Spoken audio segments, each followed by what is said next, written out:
second thing about contracts is that contracts can sometimes create a false sense of security.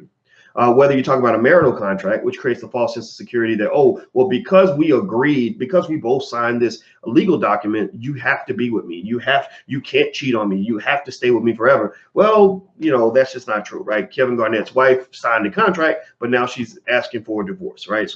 So a contract can make you think something's secure when it's really not secure. And on the flip side of that, Kevin had a prenup. So they've been married about 14 years. Before they got married, Kevin went out of his way to get a prenup. Now, 14 years ago, that was 2005. 2005 was several years after Garnett was a multi-millionaire. If you recall, go back to the 90s. I don't know if anybody remembers back in the 90s. Tell me yes or no if you remember this. If you don't say no. If you do, say yes. Kevin Garnett in the 90s got a mega deal back with the Minnesota Timberwolves. Anybody remember when? I think it was Kevin McHale that signed him to this mega deal where he was making as much money then on that contract as players make now. Like, I don't know what the highest paid players in the NBA are right now. Let me see. Let me Google it real quick. Let me see here. Highest salaries in the NBA. Let me see. The highest salaries in the NBA. Okay, so they finally passed it up. Like Steph Curry's making $37 million a year. Good for him. LeBron's making $35 million. Garnett was making, I think, well over 20-something million dollars, which was just a shit ton of money back then. Nobody was making that kind of money. I mean, I think even guys like Jordan were making a little more than 10 million a year or something like that. Well, KG got this mega contract, and Sean is right. KG's the reason that they created the salary cap. Like even to this day, I think guys like was it Damian Lillard made 24 million last year. So ultimately, 20 million a year is still a lot of money, even 20-something years later. So if it's a lot of money now, imagine what it was in the 90s. It was like, oh my God, look at this contract. So when he signed that mega deal, the owners got pissed, and the owners all did a lockout on the players. They said, we're not all going to try to match this crazy amount of money. This is ridiculous. And so they had the lockout, and the players really got screwed. Like the owners won that battle. David Stern had them, working together in sync, unanimous on every vote, whereas the players were all over the place, and it became kind of a shit show, and the players lost, in my opinion. Now, fast forward that, so 7-8 years later, Kevin marries Brandi. So he's already famous. He's already an NBA veteran. Kevin went to the NBA when he was 6 months old when he went to the NBA. He was still in diapers when he went to the NBA. Like I said, he was young, super young. Maybe not that. Maybe he's like 18, 19 years old, something like that. But he came out right out of high school, just like Kobe Bryant did.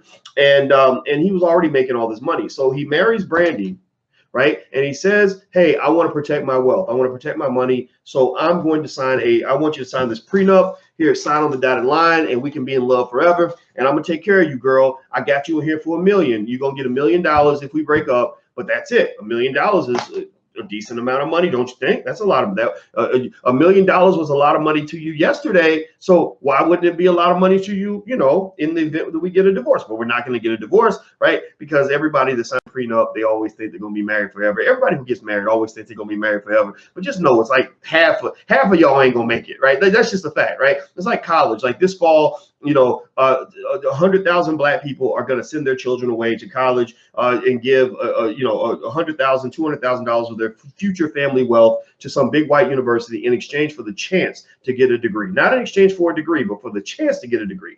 Half of those students are not going to graduate, but most of them will have student loans, right? So half of them are going to be really screwed because they're not going to graduate and they're going to have all the debt. And then out of the half that do graduate, half of them, statistically speaking, just based on the stats, half of the people that graduate will not be able to repay the student loans. So half won't graduate. Half of the half that graduate will not be able to repay. So 75% of the people who start college this fall, who commit $100,000, $200,000 of their family wealth to getting this degree, so you can maybe, luckily, if you're lucky, go work for some white man that pays you lots of money or something. I don't know what the goal is, right? But 75% of them are going to feel screwed, right? So same thing is true with marriage. You just know statistically that half of the marriages ain't gonna work, and even out of the ones that do work, a lot of these marriages, fake as hell. Like I don't know if anybody has ever seen like a fake or super fake marriage where the husband and the wife both have like a girlfriend or boyfriend on the side, but they just want to pretend like everything's perfect. So marriage is tough. Marriage is tough, and it's a big, big, big investment,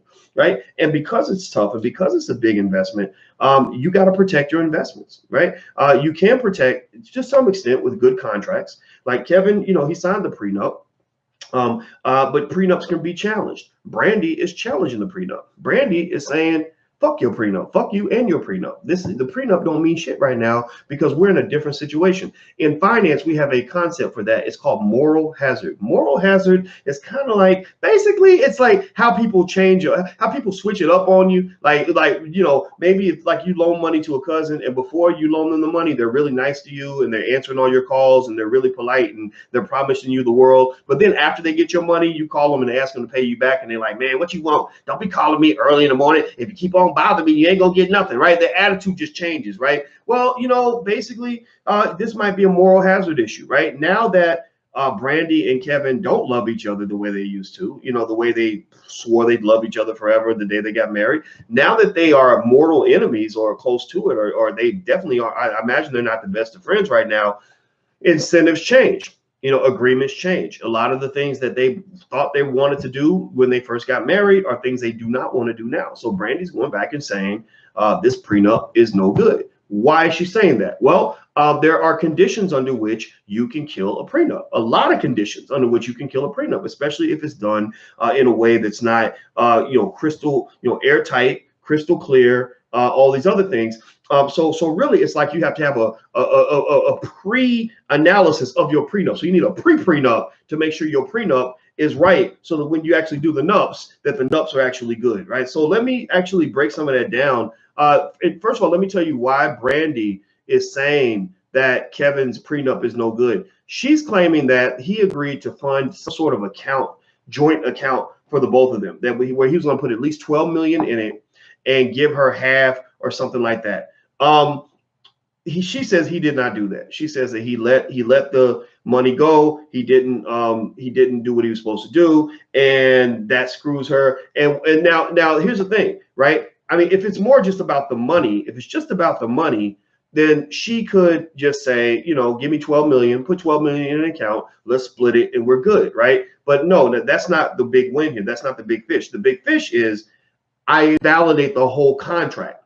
Because you got one thing wrong, I can invalidate everything. It reminds me of that movie with Chris Rock when it was called I Think I Love My Wife. I don't know if you remember that, where Chris Rock was there was a scene where he was looking for a reason to argue with his wife so he could really go out with his girlfriend or whoever the girl was. It's kind of sort of girlfriend. Remember that? And he just comes home and he's like, chicken, you made chicken.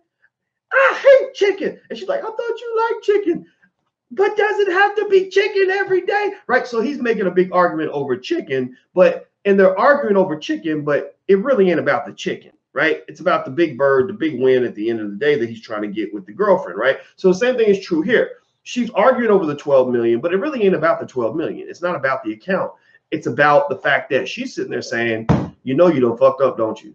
You done fucked up, don't you? Right? Remember that Menace to Society, right? So basically she's saying, you done fucked up, don't you? Right? And because he allegedly, according to her and her lawyers, did not fund this account, that's their end to invalidate the whole agreement, in which case a lot of laws start to shift in her favor.